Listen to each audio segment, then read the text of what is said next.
everyone, I'm here with a Bible reading. I hope you guys are, or Bible study, sorry. Hope you guys are having a good day. It's been a while.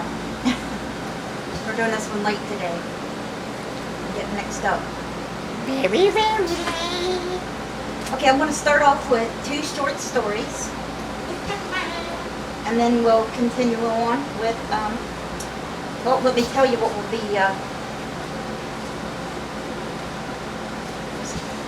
tonight we're going to be reading one by Susanna Fall Gottman. And then I'll come back to that after I read these. I'll read 2 of these first. Yes. Today is my brother's 43rd birthday in heaven. So happy birthday to my brother, Randy Jr. Okay. This one is by Barbara Altamirano, and it is called Mixing in Heaven. The cupboards were empty. So were my parents' bookshelves, their closets, their dressers. The garage was crammed with musty boxes of books and dusty CD racks of clothes and stacks of dishes. Everything was ready for tomorrow's tag sale. Yard sale. The accumulation of a lifetime. I couldn't help feeling sad. There'd be no more big band music playing on the stereo and no more Chex Mix baking in the oven. Chex Mix, the only recipe Dad knew. I had nearly broken down the last time I was here. Not long after his funeral, when I pulled a stale box of cereal from the cabinet. He loved that snack of cereal, nuts, and pretzels. I did too when I had teeth. And Mom would only make it when company was coming. So Dad boldly tied on an apron and learned to make it himself. He dropped checks from the name and just called it Mix. You always knew what he was up to when that aroma wafted from the kitchen. Dad's mixing again, we'd say. After Mom passed away 3 years ago, Dad stopped mixing. I wasn't sure why. I knew he was lonely living on his own. We ate with my family and enjoyed spending time with his grandkids, but I sensed a change in him. I suppose he felt the way I did now, as though nothing could be the way it was before. My daughter had come with me to help organize the last of my parents' things. I asked her to go up to the bedroom upstairs. She came back down with an odd look on her face. Mom, are you cooking something? She asked. No, why? I said, it smells upstairs, she said.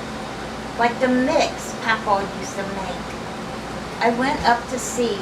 It hit me halfway up the staircase. That aroma, filling the air the way it always did, just before the oven timer went off. Chex Mix. There was nothing in the cupboards or in the oven. But now that he was reunited with Mom, Dad was mixing again.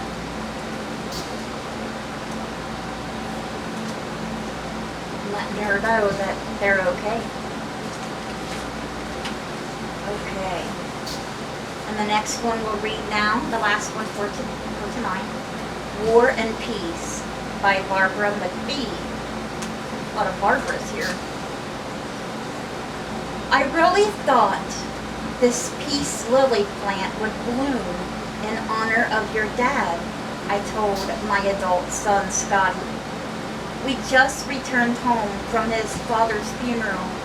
Jack and I had remained close after our divorce, and not only for Scotty's sake. We genuinely cared for each other. After Jack passed away in April, I helped Scotty arrange his father's service with full military honors, as Jack had been a Vietnam veteran and career Marine. Rightly so. I don't know why I thought the peace lily in my sunroom would bloom now. I couldn't remember the last time it had. We gave Dad a great send-off, Scotty said, patting my arm.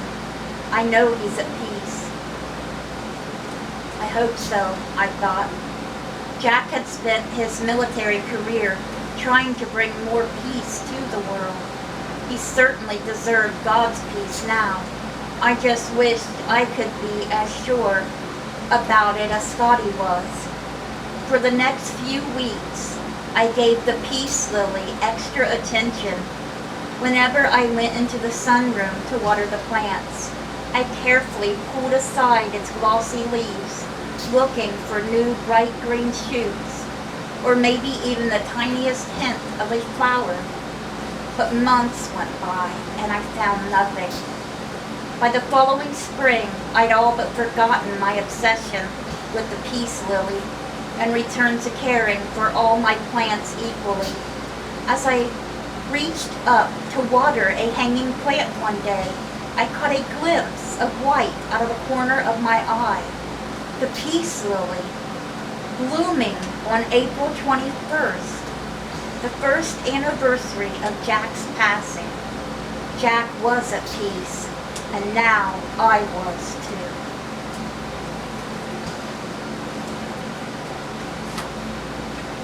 Alright guys, we are almost done with this one. Actually, there's only one more story left in here, and this book's done. I'll just go ahead and read this last one. It's short anyways. This one's by Rick Casey. Clues in the Puzzle. It doesn't get any better than this. That's what my friend Rich used to say. We worked together for 15 years at an engineering firm a few years ago. Rich was diagnosed with advanced stage prostate cancer. It was though to see Rich, who'd been so quick with a joke and so much pain. It was tough to see. He passed away at the age of 62, young. I couldn't help but wonder if he was close to God when he died. Days after Rich's funeral, our co-worker Fred pulled me aside. You'll never believe what happened, he said. He showed me the crossword puzzle he was working on. The clue to 61 across was, it doesn't get any better than this. Fred and I tried to solve it with no luck. Was it a sign from Rich? I didn't get an answer until a week later, when Fred brought in the puzzle key. Look at the answer to 61 across, he said. 10 letters, 3 words. I'm in heaven. What's that tell you? Their friend that died always said, it doesn't get better than this. And the crossword puzzle clue, it doesn't get better than this. And it said, I'm in heaven, was the answer. Ain't no surer sign than that. They got the sign they were looking for, huh? We're done with this one. Some good stories in there. Okay. Tonight's devotion is by Susanna Falk Ottman, and I was gonna say, that don't sound right. Here we go. And the Bible verse is Psalm 13, verses 5 and 6 that she picked out to go with her devotion, and it says, I trust in your unfailing love. My heart rejoices in your salvation. I will sing the Lord's praise, for he has been good to me. Amen. And we will go read Psalm 13.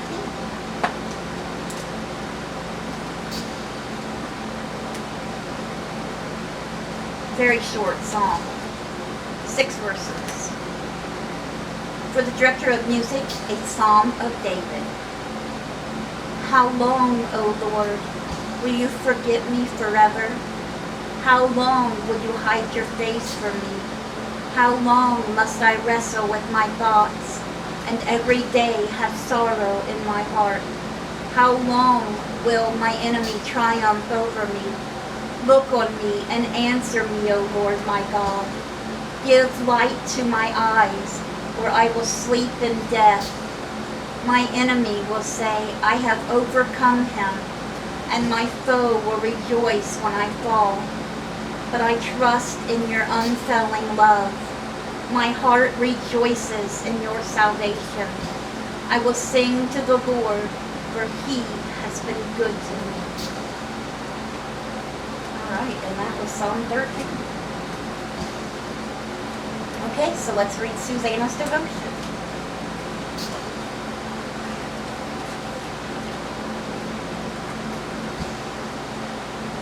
Getting these up late tonight. It's almost 11 p.m. right now. Sherm had a late appointment today, and then was making supper and everything, so we're kind of late today. Okay, let's see what Susanna says. This is a short one. She says, exercise is not my favorite thing. Some of my closest friends love to work out. I love to sit on the couch and read fiction. While this is wonderful for searching my imagination, it does very little for my hamstrings. The other day, I had a few hours to sit and read. It was great until my shoulders started to seize up, my hips started to ache, and my neck got sore. I had to get up and stretch. I felt like the Tin Man from The Wizard of Oz needing a tune-up. My muscles need to be moved. It is what they are made for. I don't just need to exercise my body, I need spiritual exercise too. When life is uncertain and I don't know what is coming next, I have to rely on my trust muscles. If I am spiritual couch sitter, paralyzed with worry and anxiety, those spiritual muscles get rusty. Jesus calls me to action. Do I trust him to supply all my needs, or with loved ones who seem far from him? Trust in what I am made for. When I trust him, he promises to come through to me over and over again. He has in the past, he will in the future. And as I trust Jesus more each day, my ability to move in his will and his ways will increase to grow. Amen. And that's all of her devotion. And her homework for you is go for a prayer walk outside, inviting Jesus to take over your worries and cares. Ask him to help you strengthen your trust muscles.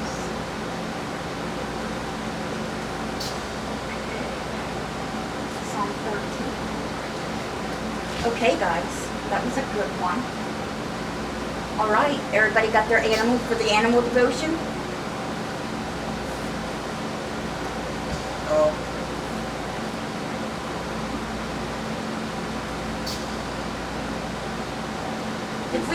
Did we do 4 yesterday? I don't know.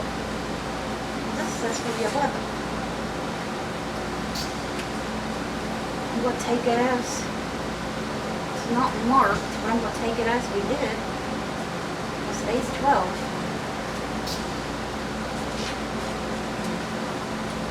Okay. I think we did. Alright, no it's not. This one gives it away in the title. This one is by Rosalind Hughes. And the Bible verse is Exodus 33:22. Ain't a cat.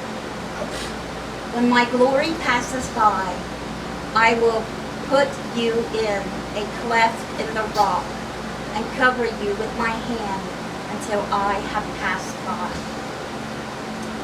And this one is called The Courage of a Spider.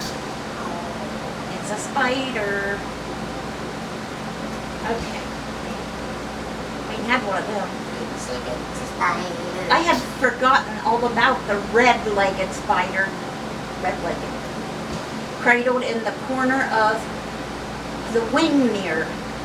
I had seen it first during the weekend when we took the kayaks by truck to the river.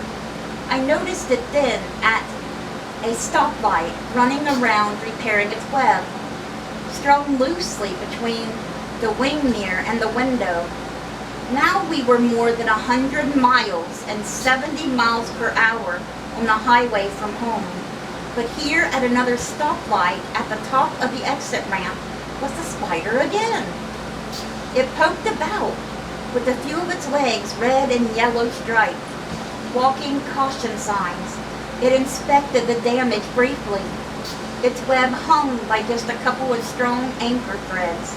As the light turned green, the spider sensibly retreated to its corner perch. I had to marvel at the spider's resilience. I do not know, of course, what it made or understood of our journey together, or whether it even noticed me behind my shield of glass, but I was impressed. This was a spider that knew enough to cling to safe harbor when the strong winds buffeted, and this was a spider who had the hope and patience to wait out the storm and the courage to rebuild on the other side. A spider's go-it was a survivor. We finally reached our destination and set up camp. The next morning I checked the truck wing mirror. The web was fixed, complete and perfect in its redesign. The next night, as a storm blew through our campsite, I thought of that spider, its tenacity and stubborn faith, such a brave, small thing, as I clung to my own little piece of shelter and prayed for the storm to pass by. I wonder if that spider made it. Now I'm wondering about the spider. That's where she stopped. Except with this prayer.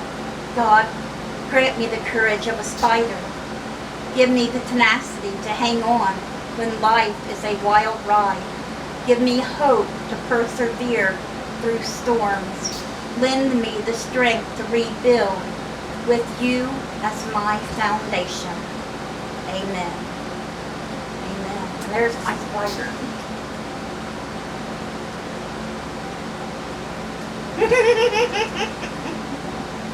It looks pretty weird. Look at it. Looks like a massive hairy blob of something. I'm sure it looked much better than that. Than what I made it look. I apologize, sweet spider. I know I done a disgrace to you. You are a spider. Huh? I know, You are right? a spider. Please forgive me, spider. I done you a great disservice. Okay, guys, that is our Bible study for tonight. I hope you guys have a great rest of your night.